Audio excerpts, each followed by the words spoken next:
Ao retornarmos, eu já passo a palavra para esta grande advogada, eu coloco aqui esta grande cabeça intelectual. É uma moça que eu tenho profunda admiração e tenho certeza absoluta que vocês também estão tendo por ela. É o que eu quero que aconteça. Doutor, e aí? A pergunta que eu fiz. Então, doutor, vamos tentar aqui fazer uma reflexão parcelada, porque a questão, de fato, ela é bastante densa. Claro. Mas, pensando em específico nas questões aqui do Brasil, de fato, algumas manifestações levaram à depredação de aparelhos públicos e de patrimônio privado. E aí a gente precisa pensar no seguinte: se ouviu muito na imprensa se falar do Black Bloc, né? E o que seria esse Black Bloc? O que é o Black Bloc? É um grupo? São terroristas? São vândalos? São baderneiros?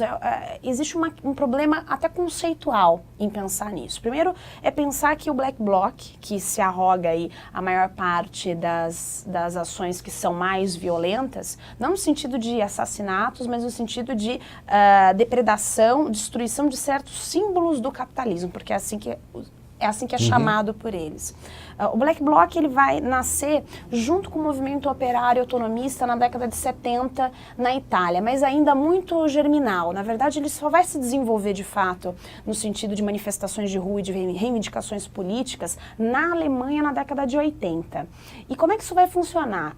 Tem até um dos primeiros episódios no qual a mídia presta atenção naquilo que essas pessoas de máscara, com capacetes, vestidas de preto vão fazer. É uma ação até interessante porque eles ocupam um terreno no norte da Alemanha para impedir que o governo instalasse ali uma usina nuclear. Então, eram contra e, de fato, Claro. a grande parte da população alemã também era. A gente viu, inclusive, agora com Fukushima recentemente, que a energia nuclear, de fato, não é assim tão segura quanto se imagina. Muito embora outras fontes de energia também tenham problemas de segurança, inclusive alimentar, que precisam ser refletidas. Mas é um pensamento que tem fundamento.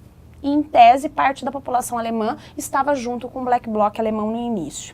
Bem, então isso vai começar aí na Alemanha, no norte da Alemanha. Eles chegam a fundar, inclusive, uma republiqueta ali, porque eles acampam e não querem permitir que o Estado ocupe aquele espaço. Nesse momento, as ações de violência em relação à polícia, elas já se iniciam.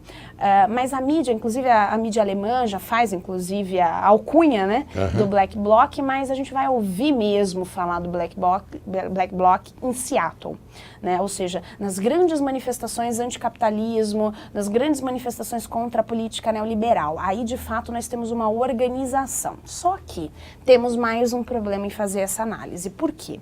Porque o Black Bloc não é um grupo. E aí é difícil até compreender como é que essas pessoas se organizam, porque, na verdade, ele é entremeado de diversos setores da sociedade civil não organizada que vai abranger uma gama de perspectivas políticas e ideológicas imensa. Então, nós temos lá comunistas, anarquistas, trotskistas, enfim, uma gama muito grande de pessoas e de perspectivas políticas que vão dar uma diversidade ideológica muito grande. Então não dá para chamar o Black Bloc de grupo, muito embora haja uma organização. Na verdade, o Black Bloc é uma tática de chamar a atenção do Estado. Olha, nós estamos aqui para dizer que não aceitamos determinada ação estatal. Obviamente que são ações violentas e que pregam de fato a violência. E aí nós temos outras manifestações e outros, e aí sim, grupos de fato com mais homogeneidade política que vão dizer: nós não aceitamos esse tipo de violência, não queremos manifestações violentas, não queremos depredação de patrimônio público e privado. E aí nós temos em manifestações com 1 milhão, 500 mil pessoas, todas essas táticas, métodos e grupos se organizando dentro de uma massa que é impossível de se organizar e de se controlar. Então a tarefa do Estado é muito árdua, né? Como controlar isso? E aí pensar também que nós não estamos diante de um movimento necessariamente nacional, é um movimento em escala global e que se organizam de forma global, não vertical, mas horizontal. E aí existe uma outra perspectiva também que a gente precisa pensar.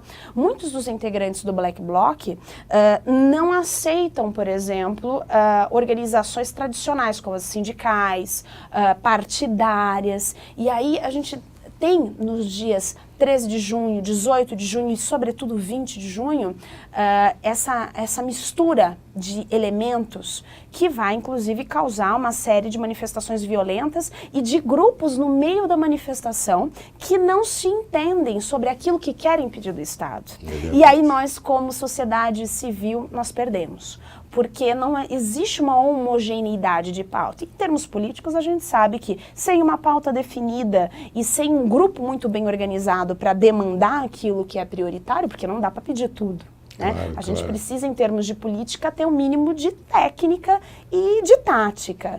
E aí, infelizmente, se perde. Ou seja, não estou aqui dizendo que devemos só nos manifestar como aconteceu em junho, só pelos 20 centavos. E a manifestação, de fato, não era só por isso. Essa era uma pergunta que eu ia fazer, que eu ia colocar, das manifestações ocorridas em junho deste ano. A princípio, tinham como objetivo não permitir o aumento da tarifa do metrô e ônibus também. Mas depois tomaram uma proporção muito maior. A que se deve, então, essa mudança? Exatamente nesse tema que eu gostaria que você continuasse. Mas antes de mais nada, eu quero dizer a você, caríssimo telespectador, como é ótimo e tranquilo conversar com uma pessoa que é professora também, inteligente e que sabe colocar a história no lugar certo e trazer à luz, não é? Esses problemas todos para nós entendermos. E ela explicou de uma maneira maravilhosa. Parabéns, doutor, porque a sua explicação foi convincente. Foi convincente porque mostra à sociedade uma série de acontecimentos anteriores, para não se assustarem tanto. Eu vejo dessa forma. De fato, o Brasil não é o único país em que essas organizações estão acontecendo. Né? Nós tivemos, em Gênova, inclusive, o próprio Black Bloc tem um mártir, que é o Carlo Giuliani, que foi um jovem assassinado, enfim, de uma forma bastante brutal. Foi assassinado pela polícia no sentido de ter sido executado, né? E a polícia, enfim, existem fotos do assassinato. A polícia passou com o carro de um jeito, depois passou de novo, deu ré, passou em cima do menino. Ou seja, isso em termos de política do Estado, sabendo que existe um grupo altamente violento e que prega a violência, eu acredito que a polícia e o próprio Estado precisa pensar em outras formas de recepcionar essas reivindicações. Então, abrir de fato a pauta para a negociação talvez seja a primeira delas. Mas, ao mesmo tempo, para que isso possa ser feito de forma tranquila, é preciso que a gente compreenda que grupos são esses. E a partir do princípio, de fato, acho que, muito embora os eventos sejam recentes e em termos históricos é muito difícil fazer uma análise tão próximo, a gente ainda não tem o distanciamento histórico necessário para fazer uma avaliação da totalidade, mas diante daquilo que já aconteceu, eu acho que nós podemos pensar que é um grupo, na verdade são diversos grupos que não têm tendências políticas e ideológicas semelhantes. Em alguns casos, essas tendências políticas, elas inclusive são conflituosas, elas são contraditórias. Isso ficou muito claro aqui na Avenida Paulista, ou seja, movimentos sindicais e partidários já acostumados a fazer uma série de passeatas e manifestações, obviamente com um número muito menor de integrantes, tiveram suas bandeiras rasgadas, foram hostilizados até de forma violenta por pessoas que talvez estavam nas ruas pela primeira vez. E outros dizendo não podemos agir de forma pacífica porque entendemos que o maior opressor, a maior violência vem do Estado. Então, só entendemos que a resposta pode vir por meio de outra violência. E aí o conflito está armado, porque são muitas posições políticas contrárias, nenhuma organização, porque nós estamos falando não de uma manifestação organizada, é uma manifestação na rua, onde tudo, praticamente, quase tudo. A primeira foi possível. Bem organizada. Sim, as primeiras foram muito pacíficas, tranquilas, só que existia um temor de que as reivindicações não fossem atendidas, e aí essa tática Black Bloc, por alguns desses setores, foi absorvida. Não, então vamos usar essa tática que já foi usada em Gênova, já foi utilizada em Seattle, para ver se vai dar certo aqui. E que, enfim, nós vamos encontrar dentro da ciência política defensores, detratores, enfim, é uma tática de fato nova em termos brasileiros, não é nova no sentido internacional, mas é nova no Brasil, mas que nos leva a pensar sobre o próprio sentido da violência. Porque existe uma violência simbólica permanentemente imposta sobre a população de uma forma geral. Será que uma resposta por meio da violência também é adequada? Eu acho que, e aí mais uma vez, acredito que a gente precisa de fato refletir sobre tudo isso. Por exemplo, uma ameaça do governante, eu digo governante quer do governo do Estado ou da municipalidade de qualquer estado do país, ameaçar no sentido de vou aumentar impostos antecipadamente. Eu estou me referindo aqui à Prefeitura de São Paulo, ao município do Estado de São Paulo, que faz ameaça em aumentar os impostos do IPTU, que não tem cabimento nenhum na minha visão, e um aumento considerável. É lamentável isso, porque se espera de um prefeito da terceira maior municipalidade do mundo, que ele tenha coerência. E, pelo jeito, ele não tem coerência. Data vênia, com todo respeito a Vossa Excelência. A política tributária sempre é o calcanhar de Aquiles de qualquer grande governador ou de um prefeito de uma grande cidade. Porque mexer no bolso das pessoas e, sobretudo, do cidadão que tem um salário pequenininho e que, às vezes, precisa daquilo para sobreviver e manter a sua subsistência é algo de muito delicado.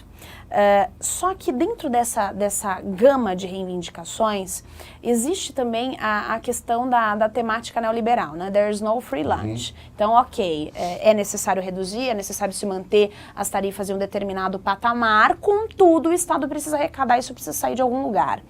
Só que o próprio MPL, nesse sentido, acabou fazendo algumas manifestações, e aí quando eu digo manifestações, vindo a público, inclusive de forma escrita, e aí, obviamente, que a mídia também trouxe uma série de informações mostrando que, na verdade, existe uma necessidade de estabelecimento de prioridades, né? Claro. Não necessariamente a criação, por exemplo, de uma isenção tributária ou da manutenção de um preço baixo de um serviço público implique no aumento de tributos. Na verdade, o que a gente precisa pensar é a cidade em termos coletivos e não para determinados grupos. Claro. E isso é muito difícil de fazer numa cidade como São Paulo. Em contrapartida, eu via, inclusive, foi há 2 semanas, foi bastante pouco tempo esse ano, nós tivemos a invasão da reitoria da USP, né? Sim. Por uma série de manifestantes e se nós formos analisar a pauta dessa manifestação lá na USP, ela é uma pauta muito semelhante à que nós vimos nas ruas durante todo esse ano. Qual é a pauta? Democracia de verdade. Claro. Ou seja, o reitor da USP não é eleito de forma direta, queremos que professores, estudantes e servidores da USP possam votar. É o princípio da democracia. É uma universidade pública. Ou seja, é um debate interessante dentro da esfera de um aparelho público estatal, claro, que é a universidade, mas que foi recepcionado pelos gestores, penso eu, de uma forma bastante equivocada, porque imediatamente se pensa, vou judicializar o problema, entro com uma ação, ingresso com uma ação de reintegração de posse. E uma decisão ontológica, uma decisão muito interessante foi dada no sentido de que não darei a reintegração, porque essa é uma questão política, e há muito tempo eu venho esperando do judiciário uma manifestação de fato que dê o nome àquilo que é. Existem ocupações e ocupações. Claro. Agora, quando existe uma dimensão política em que, olha, tentamos fazer uma abertura de diálogo, o diálogo não foi possível, as reivindicações não foram atendidas, não fomos ouvidos, então a única forma, e é uma forma simbólica de violência, ocupar um lugar e dizer você não tem acesso, só eu, é uma forma de violência como outra qualquer, mas o Tribunal de Justiça de São Paulo entendeu que esta é uma violência aceitável. Por quê? Porque, na verdade, a violência veio por parte do Estado. O Estado não quis o diálogo. E a pauta é justa. Por que não eleições democráticas na USP? Isso é importante para todos nós. E eles estão lá, ou seja, me parece que a tendência do judiciário brasileiro de judicializar a dimensão política parece que começa a se enfraquecer, ou seja, questões políticas precisam ser debatidas em assembleias gerais, nas ruas, por meio de um processo em que as partes de fato sejam ouvidas. E eu acho que esse é o caminho. esse é de fato o caminho. Esse é o caminho. Mas você, então, está um pouquinho triste, como eu também estou, não é, a respeito desse problema que houve do judiciário não aceitar como deveria, no meu modo de ver também. Bem, vamos adiante, então. Eu tenho também uma outra pergunta aqui para você. O Estado, compreendendo a esfera federal, estadual e municipal, reagiu de modo adequado ao que as ruas pareciam tentar fazer entender? Como as manifestações parecem não ter fim, o que resta ao Estado fazer? Então, e agora, doutor? E agora, doutora Laura? Olha o que a produção me dá como pergunta para você. Veja, vamos pensar, eu acredito, e aí honestamente acredito que é muito difícil, no calor de uma ocupação de reitoria, no calor de uma tentativa de invasão da Assembleia Legislativa, na quebradeira de uma vidraça, por exemplo, de um aparelho estatal, de um metrô, é muito difícil agir. Isso eu não tenho dúvida nenhuma, né? É pimenta nos olhos dos outros, é refresco. Não é fácil, sobretudo como gestor público. Mas eu acho que nós não devemos nunca perder a perspectiva de que estamos diante de ações no âmbito político. Eu gosto de lembrar isso porque me parece, às vezes se esquece do nosso passado escravagista e lembrar que por muito tempo as pessoas achavam absolutamente normal pessoas serem açoitadas em praça pública, né? As pessoas achavam normal determinados entes da sociedade serem apartados. Uhum.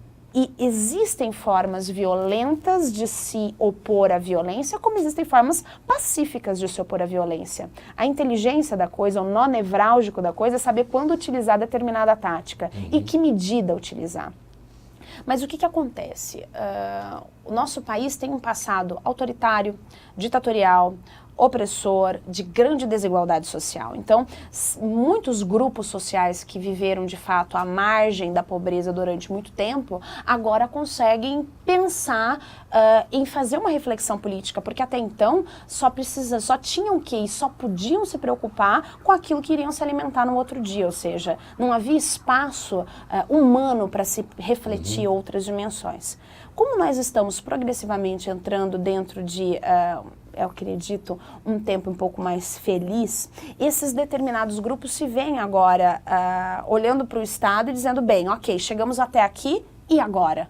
Quais são os próximos passos? Porque, maravilha, conseguir sair da linha da pobreza, conseguir ter acesso à alimentação, aos aparelhos educacionais, mas eu quero mais. E é da natureza humana sempre querer mais, progredir, evoluir, isso é natural e isso é importantíssimo. Agora, me agradou particularmente a discussão que aconteceu em meio às jornadas de junho, a discussão a respeito dos instrumentos de democracia direta. Porque muito embora eles estejam constitucionalizados, eles estejam presentes na Constituição, muito pouco se fala, né? Ou seja, nós temos, por exemplo, a lei da ficha limpa, que é um resultado da utilização de um instrumento de democracia direta. Mas no Brasil, como nós estamos acostumados a agir de forma política, necessariamente de acordo com um calendário eleitoral, isso aconteceu muito pouco. Você falou em Constituição.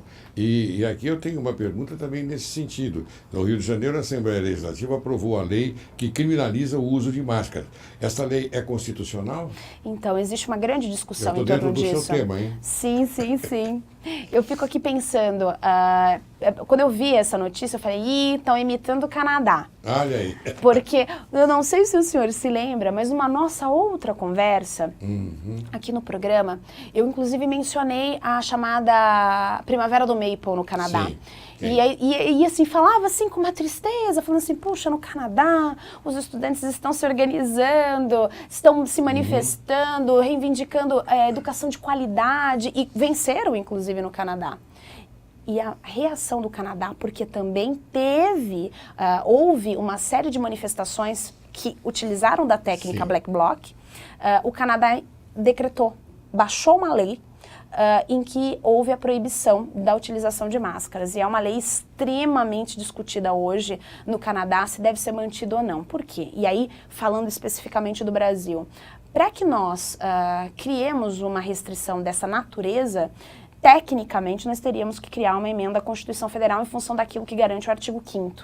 Não é possível constitucionalmente mas é uma lei... pétrea, não é? Sim, exatamente. Existe não é possível que uma lei estadual faça esse tipo de restrição. E eu acredito que seja uma restrição, e com o nosso passado ditatorial, nós temos 25 anos da Constituição Cidadã, é muito pouco ainda para comemorar. Então, eu acredito que é um tipo de lei que não vem num bom momento. Eu acredito que o Estado deve pensar isso. Então quer dizer que essa lei, não é, que criminaliza o uso de máscaras é uma cópia da lei do Canadá. Na minha visão, é. É por isso que a gente tem que trazer a você, caro telespectador, a informação correta. Você vê que esta sintonia que há entre o Canadá e o Brasil no tocante a uma lei que foi criada lá. Então eles não tinham nada que fazer e criaram essa lei aqui. Essa é a minha visão. A minha visão é que criaram essa lei no Brasil. Bem, minha cara, doutora Alessandra, eu estou terminando o programa, lamentavelmente. Eu queria, então, as suas considerações finais. Bem, diante desses vários eventos nesse ano importante que foi 2013, eu acho que nos cabe algumas reflexões. A primeira delas é lembrar que a nossa atividade política tem que ser uma atividade diária. É uma atividade que vai da eleição do síndico do meu prédio, a compra do pãozinho na esquina, até, de fato, a tradicional eleição do meu representante no Congresso Nacional e na Presidência da República e na Prefeitura e assim por diante. O que as manifestações nos mostram neste ano é que existem uma série de perspectivas ideológicas que precisam ser conhecidas do grande público, inclusive as suas próprias técnicas, as suas razões, as suas fundamentações. Eu ressinto muito da grande mídia de não mostrar, de fato, todas essas vertentes e permitir que a população escolha aquela que entenda a mais adequada. Eu acho que o direito à informação, o direito a conhecer, de fato, aquilo que acontece no seu país é um direito que não pode ser negado, que não pode ser limitado, e é isso que a gente tem visto na maior parte das vezes. Eu acho que nos cabe, de fato, e sobretudo hoje, com o advento da internet, com a facilidade que nós temos de informação, é de fato buscar o que é o cyberativismo, o que são essas manifestações, a que elas se propõem, quem são os integrantes, quais são as posições ideológicas que estão sendo colocadas ali, porque aí sim, diante da compreensão desse movimento, poder pensar de que modo eu, particularmente na minha família, no meu seio profissional, no meu seio familiar, de que modo eu também posso colaborar para um processo de maturização da nossa sociedade, pensando numa democracia aí com 25 anos da nossa última e recente Constituição, e pensando, sobretudo, de que modo a gente pode contribuir para desenvolver esse país. Eu acredito que essas manifestações, elas são positivas, elas são necessárias. Essa dimensão política, ela não pode desaparecer porque vivemos uma democracia e precisamos aceitar essas diversas perspectivas. Diante de tudo isso, a única coisa que eu posso desejar é que nós tenhamos bom senso, sejamos razoáveis e que compreendamos às vezes as vicissitudes que a maior parte da população vive e que a razão, às vezes, de uma ação violenta pode, de fato, estar baseada numa violência simbólica e real que aquele indivíduo sofre. É preciso que nós compreendamos todas essas esferas para que, de fato, nós possamos agir da forma correta.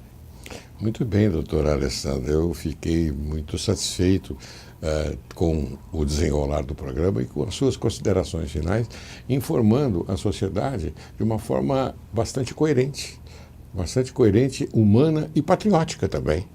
E está presente a cidadania.